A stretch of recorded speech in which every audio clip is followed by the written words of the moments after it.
We're joined this evening by TPS Superintendent Dr. Jerome Pecko. We thank you very much. You know you have a busy schedule as you're pushing a levy throughout the community here.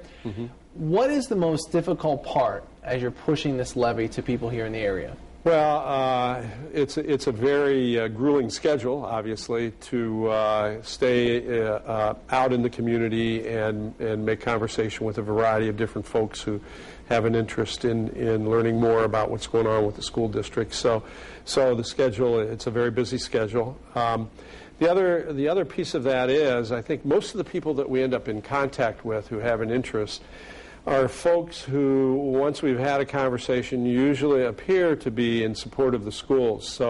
So sometimes it might give you a false read, and the reality of it is that we really don't know what the community in general is thinking unless we do a poll. And we did some early polls that turned out to be fairly supportive, but haven't done anything for about 3 weeks now. So you know, as I think about the community in its entirety and how things are going to go on November 2nd, I just don't know. Now, do you have a specific set of plans, A, B, and C? What will come back or what will be funded if the money goes through? Well, actually, this levy is really unique, and that's because we won't know what our budget's going to look like for next year until the state makes its move with the next biennium.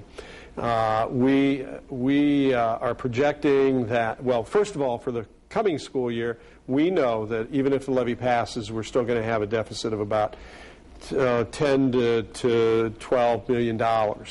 And so we are not going to be able to do anything new. We're going to basically continue to make reductions and look for concessions in any way that we can to make that go away. And that's for next year.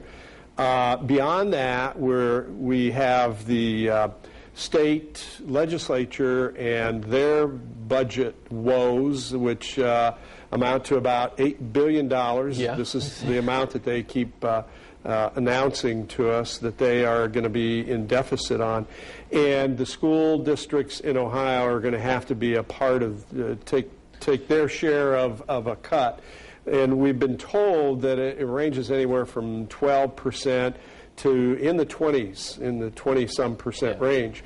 And so that's a huge spread on our state share of dollars, and the state share is about 60% of our budget. So if you're pitching the levy to people and you can't tell them exactly what the money would be used for, how can you get parents to get on board with that? I mean, you wouldn't give your teenager $20 to go to the mall if they wouldn't tell you what it was for, so why would I do the same thing for the school district? Well, we know basically the money that we would get from this levy would be to pare down the deficit that we're looking at for next year.